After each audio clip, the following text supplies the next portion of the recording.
All right, all the way up to step 6 here. Multiple steps thus far that lay out, again, it's all the way to drafting growth strategy ideas. Step 6 is about really what are the goods we got to have to substantively create this value we've dreamed up in step 5. So those goods or that substance comes in the form of resources, capabilities, and partnerships.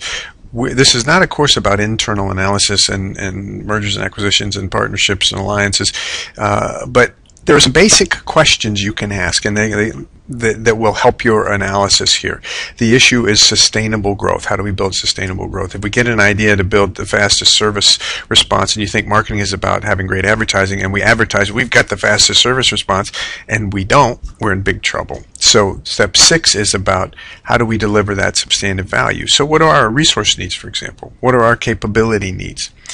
Are there those we can partner with who can help us deliver on some of these factors? All right.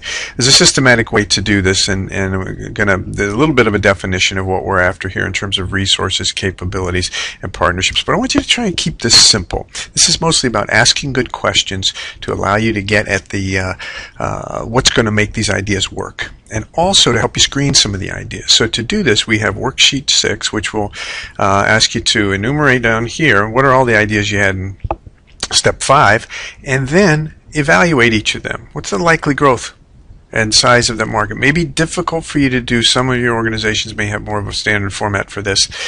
Even if you can't formally estimate size and growth of the market because your ideas are not quite right, it would be important to rank order them and let's just call this impact.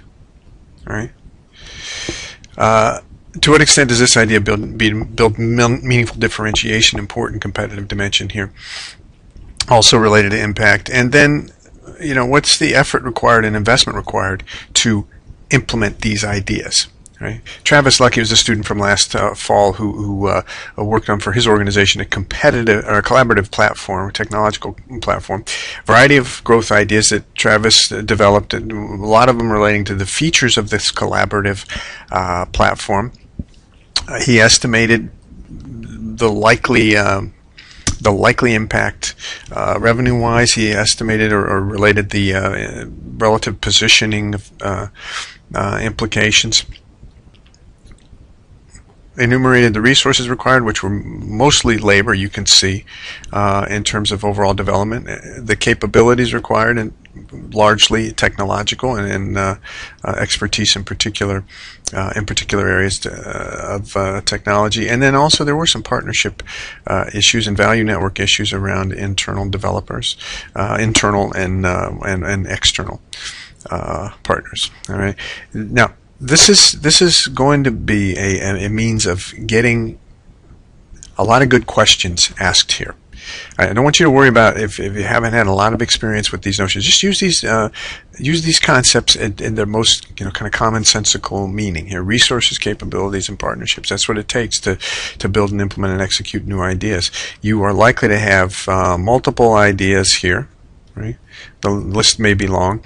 The second thing that's important about this is that as you go through each of these dimensions for each of these ideas, you can use it to evaluate and screen ideas. So, for example, idea 5 here, we may say, well, it doesn't look like it's got a lot of potential there. It doesn't really help us differentiation-wise, and we don't really have the capability to do it, so let's just forget about idea 5. All right? It's that kind of thing. Some of the ideas will rise to the top when you do this.